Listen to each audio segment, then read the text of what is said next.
Alors que nous revenons au Moyen-Âge, la construction des grandes cathédrales gothiques d'Europe est devenue une véritable croisade. La construction des symboles de pouvoir et de foi a commencé entre le XIe et le XVIe siècle. Il ne s'agissait pas seulement d'assembler des poutres et des pierres. C'était un mélange d'innovation architecturale et de dévouement des travailleurs médiévaux, du génie du maître maçon à l'ouvrier humble. L'essence même de ce que signifiait être un chrétien médiéval était capturée dans les murs de ces églises massives, souvent plus de 50 ans pour achever. Maintenant, ils sont admirés par les foules de touristes qui regardent avec émerveillement et se demandent comment ils auraient pu être construits sans technique d'ingénierie moderne et de machinerie. Revenons dans le temps et frappons aux portes colossales de certains de ces magnifiques bâtiments pour en savoir plus sur les hommes qui ont participé à leur construction. Dans la guerre médiévale, il ne s'agissait pas seulement d'armes puissantes et d'armures. Les tactiques, la stratégie et le travail d'équipe étaient tout aussi cruciaux. Même les héros les plus puissants échoueront sans une stratégie adaptée face à un adversaire plus malin. Et il en va de même pour le sponsor d'aujourd'hui, Hero Wars. Tout comme dans les vraies batailles médiévales, chaque héros a un rôle. Les tanks encaissent les dégâts, les combattants à distance attaquent de loin, et les héros de soutien soignent et boostent l'équipe. Chaque héros a des armes et artefacts uniques qui définissent leur style de combat. C'est comme choisir le bon calibre ou la bonne portée. Cela peut déterminer l'issue de la bataille. C'est là que vous intervenez, chers spectateurs. Les batailles contre de vrais joueurs requièrent plus que de simples héros puissants. Vous devez analyser vos adversaires, choisir la meilleure stratégie d'attaque et gérer vos ressources judicieusement. Si vous avez déjà constitué votre équipe de rêve, j'ai de bonnes nouvelles pour vous. Ravi de vous présenter Peach. C'est un tout nouveau héros avec un passé sombre et mystérieux. Les joueurs se lanceront dans une aventure de 4 semaines pour découvrir l'histoire du nouveau héros et auront une occasion exclusive d'être les premiers à débloquer et à améliorer un nouveau gardien. Disponible à partir du 16 février exclusivement pour les joueurs de l'Alliance Hero Wars. Alors, qu'attendez-vous? Assemblez la meilleure équipe, sélectionnez le top équipement et battez vos adversaires. Testez vos talents au combat et explorez. Téléchargez Hero Wars depuis le lien dans la description ou utilisez mon code Quick Response et montrez de quoi vous êtes capable. Bienvenue à la folie médiévale pour la vidéo d'aujourd'hui.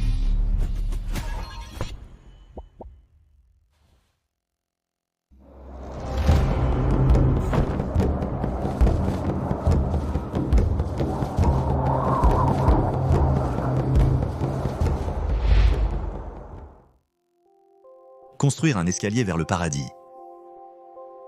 Du XVe au XIIIe siècle, il y a eu une croissance démographique extraordinaire à travers l'Europe, ce qui a conduit à une grande prospérité, surtout dans les grandes villes et particulièrement celles sur les routes commerciales.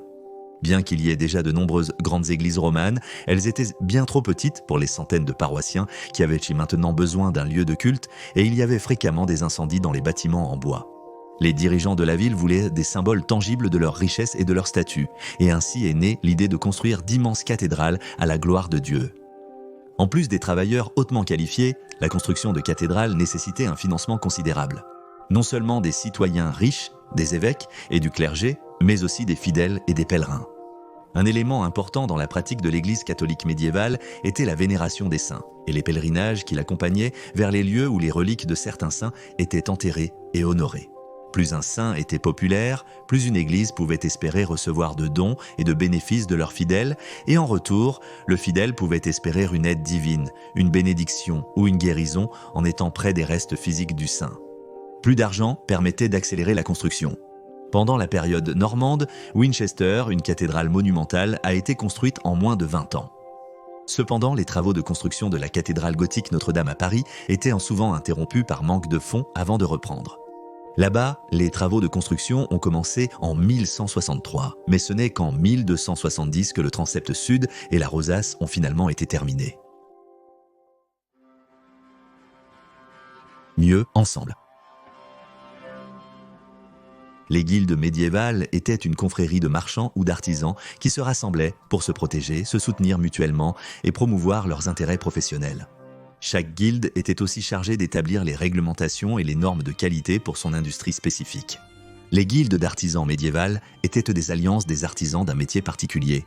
Ils pourraient être des relieurs, des artisans du cuir, des boulangers, des forgerons ou d'autres métiers qualifiés impliquant la formation d'apprentis. Ces guildes avaient généralement des critères d'adhésion stricts.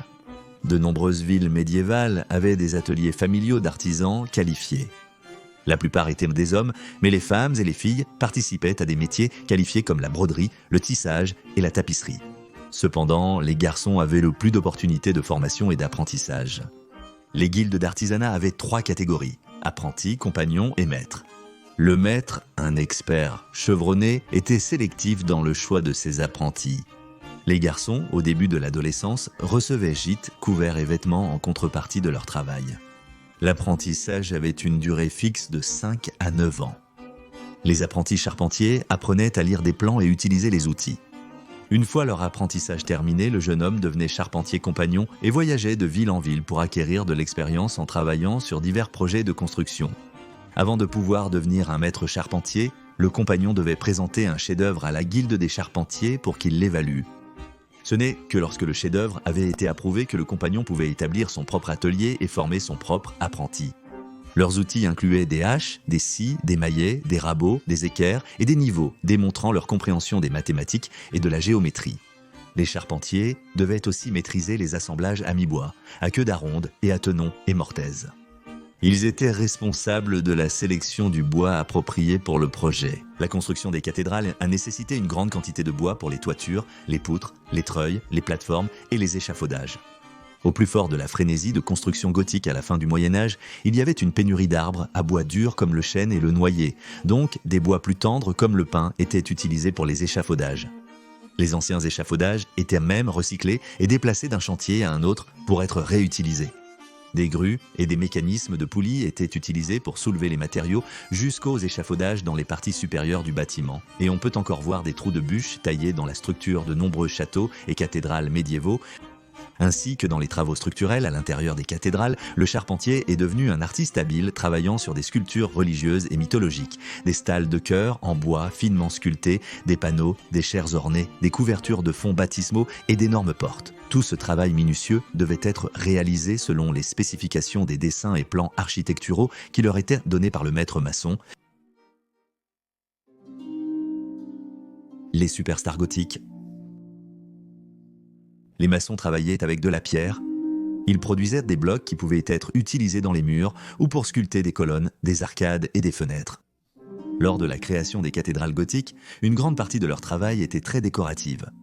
La guilde des maîtres maçons était particulièrement influente, bien organisée et la plus secrète des guildes médiévales. Les compétences étaient souvent transmises de père en fils dans les familles.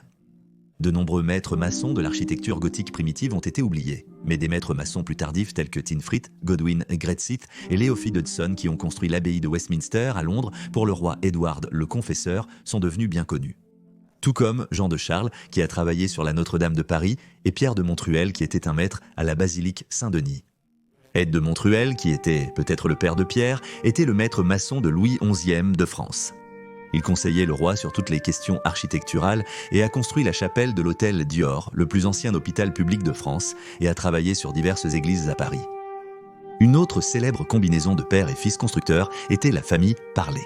L'architecte et sculpteur allemand Heinrich Parlé l'Ancien était le fondateur de la famille Parlé de maîtres constructeurs. Peter, son fils né en 1325, a travaillé sur la cathédrale de Prague après la mort du premier maître d'œuvre, le français Matthias Zdaras. Le fils de Peter, Wenzel et Johannes ont continué son travail après sa mort en 1399. Le style de salon s'est diffusé en Europe et les idées de Peter ont été reprises jusqu'en Espagne pour la construction de la cathédrale civile. Dur pour l'argent. L'édification d'une cathédrale requérait un réseau d'artisanat et de guildes, mais parmi les 50 à 100 hommes présents, la plupart étaient des tailleurs de pierre. Les maçons ont subi des années de formation exigeante sur le terrain et ont beaucoup voyagé de chantier en chantier pour acquérir de l'expérience. Le maître maçon ou constructeur était responsable de la conception et de tous les aspects de la construction. Un maçon ou charpentier moyen pourrait gagner environ 12 par an. Les ouvriers étaient les membres les moins bien payés et les plus travailleurs de l'équipe. À l'autre bout du spectre, le maître maçon devenait riche, voyageant souvent de projet en projet. Gauthier de Varanfroy était le maître d'œuvre de la cathédrale d'Évreux et s'est vu attribuer un contrat en 1253 qui lui rapportait 50 livres par an. Pour cela, il a dû accepter de ne jamais s'absenter du site pendant plus de 2 mois à la fois. Après avoir dormi dans des tentes, des écuries et des granges, peut-être en périphérie de la ville, les ouvriers étaient de conduits en procession par les moines pendant qu'ils chantaient d'eau les prières du matin. Arrivés sur le site, ils recevaient leurs ordres quotidiens et prenaient un petit déjeuner de fruits, pain et fromage. Chaque site disposait d'une loge de maçon, une cabane pour le travail en intérieur, les repas et le rangement des outils. La cabane devait être assez spacieuse pour accueillir un établi dédié aux sculptures complexes. Ce qui peut ressembler à des décorations triviales sur une cathédrale gothique a en fait été fait pour renforcer les points faibles, comme les points hauts ornés dans les coins du bâtiment. Ils ajoutent du poids aux coins et les maintiennent forts. Les maçons anglais sculptaient des têtes soutenant des charges lourdes avec des expressions faciales montrant souvent leur mécontentement. Espérons que, pendant la pause de 30 minutes en milieu de matinée, qui était généralement vers 9 ou 10 heures du matin, le maître leur fournissait une cruche de vin bien méritée. Les heures de travail étaient de longues, surtout en été, et auraient une durée du lever au coucher du soleil. Vers 13 heures, le travail cessait pendant quelques heures afin que les hommes puissent se restaurer et faire la sieste. À la fin de la journée, ils avaient droit à un autre verre de vin. Les conditions de vie des maçons variaient grandement. À Strasbourg, ils avaient même un cuisinier payé. Pendant la construction de la cathédrale de Sina en Italie, les maçons ont obtenu le droit de recevoir du vin des vignobles de la cathédrale, car faire la queue dans les tavernes pour une boisson empiétait sur leur heure de travail. Et il ne leur a fallu que 30 ans pour gagner ce droit. Un endroit tranquille. Pendant les 40 ou 50 premières années de la période de construction gothique, un code de silence strict était imposé aux travailleurs et toute personne surprise à enfreindre les règles pouvait recevoir une amende. Toutes les prières pour la protection des travailleurs, qui pourraient être offertes par un frère passant, étaient toujours les bienvenues, car les accidents étaient un événement régulier. Les maladies de la peau et les brûlures étaient courantes parmi les maçons car ils devaient manipuler de la chaux régulièrement. Des gants étaient fournis par le maître, mais n'étaient pas toujours portés. À l'abbaye de Westminster, les maçons étaient équipés de gants, de capuchons d'hiver et de bottes, et de chapeaux de paille en été. Les blocs de pierre plus grands étaient taillés dans les carrières et transportés sur le site. Bien que les charges les plus lourdes ayant été déplacées à l'aide de bœufs et de chariots tirés par des chevaux, beaucoup de pierres ont dû être portées à la main. Ils étaient taillés au niveau du sol avant d'être mis en place. Chaque maçon avait son propre symbole unique qu'il gravait sur chaque pierre sur laquelle il travaillait. Cette marque de maçon indiquait que la pièce était finie et qu'il pouvait être rémunéré. À la cathédrale de York, des pierres datant de 1154 ont été trouvées. Et les mêmes marques ont également été trouvées sur des églises locales, montrant que les artisans se déplaçaient de lieu en lieu pour travailler. Un accident a été signalé à la cathédrale de Langrée dans le nord-est de la France en 1476. De grosses charges étaient descendues sur une plateforme d'abaissement, mais les petites pierres étaient jetées vers le bas, à l'extérieur et loin du côté du bâtiment, à un certain angle. Ce n'était qu'une question de temps avant qu'un maçon ne jette une pierre qui était juste un peu plus lourde que les autres, et elle est tombée trop près du bâtiment, tuant une femme qui passait par là. Le maçon a été dégagé de toute responsabilité. Travailler à de telles hauteurs faisait du métier de tailleur de pierre une profession dangereuse, un mauvais mouvement, et c'était fini. Il valait mieux aussi être tué sur le coup si un accident se produisait, car personne ne voulait employer un travailleur estropié et la plupart des travailleurs blessés finissaient leurs jours à mendier dans les rues. William de Sens, le maître maçon qui a travaillé sur la cathédrale de Canterbury, a été paralysé en 1178. Il est tombé de l'échafaudage en inspectant les hautes voûtes. Le maître maçon médiéval était très différent de l'architecte moderne. Il n'était pas dans un studio de design, il était sur le site avec les ouvriers, se salissant les mains. N'oublions pas les charpentiers, maçons, forgerons, vitriers, charretiers, transporteurs, poseurs, tailleurs, mureurs, marbriers, laveurs et même les bénévoles qui travaillaient gratuitement parfois. Sans leur dévouement, leurs compétences et leurs connaissances, la construction et la préservation de ces magnifiques bâtiments médiévaux, avec leurs flèches vertigineuses, leurs sculptures complexes et leurs belles fenêtres en vitrail qui inspirent encore l'émerveillement aujourd'hui, n'existeraient pas. Merci d'avoir regardé cet épisode de Folie médiévale. Abonnez-vous si vous aimez nos vidéos, nous en publions une nouvelle chaque vendredi. Votre engagement nous aide à grandir. En attendant la prochaine fois, passez tous une excellente semaine. À la vôtre, les gars.